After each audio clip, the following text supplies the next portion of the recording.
Hi, welcome to Rajesh cinemas. நான் உங்க Rajesh. So இன்னைக்கு நம்ம எந்த படத்தை பார்க்க போறோம் அப்படின்னு கேட்டா 2017ல் ஒரு சைனீஸ் கிரைம் த்ரில்லர் மூவியா வெளிவந்த தி லூமிங் ஸ்ட்ராம் அப்படிங்கிற படத்தை நம்ம இன்னைக்கு பார்க்க போறோம். ஸோ இந்த படத்தோட கதையை பொறுத்தளவுக்கு என்ன அப்படின்னு கேட்டீங்கன்னா, ஊருக்குள்ள பெண்கள் தொடர்ந்து கொடூரமான முறையில் கொலை செய்யப்பட்டுக்கிட்டே வராங்க. போலீஸு என்ன பண்ணுது அப்படின்னு கேட்டீங்க அப்படின்னா, நேராக போகுது, விக்டிமை பார்க்குது. ஆனால் எந்தவித எவிடன்ஸுமே கிடைக்கல. அதுக்கு காரணம் அந்த ஊரில் பொழுதன்னைக்கும் பார்த்தீங்க அப்படின்னா மழை பெஞ்சுக்கிட்டே இருக்குங்க. மழை பெஞ்ச மணியமாகவே இருக்குது. அதனால அவங்களால என்னென்னா எந்த ஒரு எவிடன்ஸுமே அவங்களால எடுக்க முடியல. அதுக்கு காரணம் தடயங்கள் அழியப்படுது.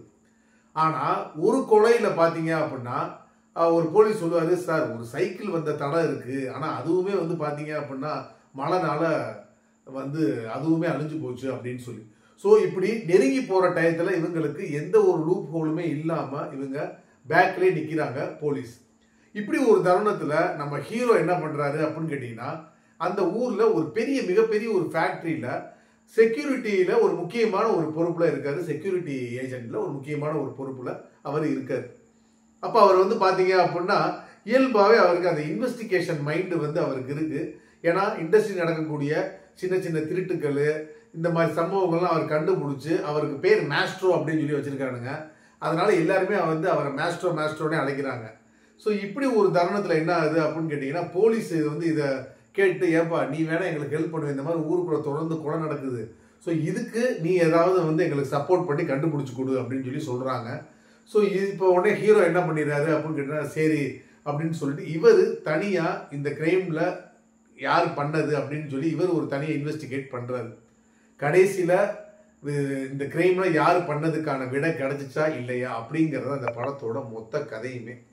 இந்த படத்தை பொறுத்தளவுக்கு ஹீரோவாக ப்ளே பண்ணியிருக்கிறது ஹுவான் டுவாங். இவர் தான் லீடிங் கேரக்டரை ஹீரோவாக பண்ணியிருக்காரு.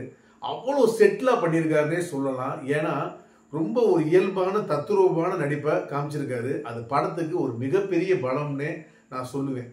அடுத்து நம்ம டைரக்டர் யூ டுவாங், அவர் தான் இந்த படத்தை டைரக்ட் பண்ணியிருக்காரு. ஸோ இந்த படத்தோட கதையை நம்ம பார்க்குறப்ப நமக்கு ஒரு முக்கியமான ஒரு படம் தான் நமக்கு ஞாபகம் வருது. 2003ல் மிக பிரபலமான மெமரிஸ் ஆஃப் மர்டர். இந்த படத்தை நம்ம பார்க்காத ஆட்களே இருக்க முடியாது. உலக சினிமா பார்க்குறவங்க அந்த அளவுக்கு ஒரு பிரபலமான ஒரு கிரைம் த்ரில்லர் படம். அந்த படத்தோட சாயல் இதில் கண்டிப்பான முறையில் இருக்குது. உதாரணத்துக்கு நம்ம சொல்லணும் அப்படின்னா, அந்த படத்துலேயுமே மழை காலத்தில் நடக்கக்கூடிய கொலைகளாக தான் காமிப்பாங்க. அதே மாதிரி இந்த படத்துலையுமே பார்த்தீங்க அப்படின்னா மழை டயத்தில் தான் அந்த கொலைகள் நடக்கும். ஆனால் அந்த படத்தோட கிளைமேக்ஸ் உங்கள் எல்லாத்துக்குமே தெரியும். பட் இந்த படத்தோட கிளைமேக்ஸு நீங்கள் சற்றிலும் யூகிக்கவே முடியாத ஒரு கிளைமேக்ஸ். ஆனால் டிஃப்ரெண்டான climax compare to memories of மர்டரை காட்டிலும். ஆனால் இதில் என்ன அப்படின்னு கேட்டால், டெக்னிக்கலாக இந்த படத்தை பொறுத்தளவுக்கு என்ன அப்படின்னு கேட்டிங்கன்னா வேற லெவலில் மிரட்டியிருக்காங்கன்னே சொல்லலாம். ஏன்னா இவங்க அந்த ஷூட் பண்ண அந்த இடமே பார்த்தீங்க அப்படின்னா மழை பெஞ்சுக்கிட்டே இருக்கு. கிளைமேட்டுமே பார்த்தீங்கன்னா ஒரு மாதிரி டார்க் மோட்ல இருக்குங்க. பகலில் காமிக்கக்கூடிய ஷாட்டுமே பார்த்தீங்க அப்படின்னா டார்க்காக இருக்கு. பிகாஸ் அதுக்கு எதுக்காண்டி பார்த்தீங்கன்னா அந்த கிளைமேட்டோட அந்த வெதர் கண்டிஷன் அப்படி இருக்கு. ஸோ அது படத்துக்கு ஒரு மிகப்பெரிய பலம்னே நான் சொல்லுவேன். ஸோ இது என்னைய பொறுத்தளவுக்கு சைனீஸில் வந்த ஒரு மெமரிஸ் ஆஃப் மர்டர். ஸோ இந்த படத்தோட கிளைமேக்ஸும் உங்களை பார்த்தீங்க அப்படின்னா ரொம்ப ரசிக்க வைக்கும். சற்றிலும் நீங்கள் யூகிக்கவே முடியாத ஒரு கிளைமேக்ஸ்.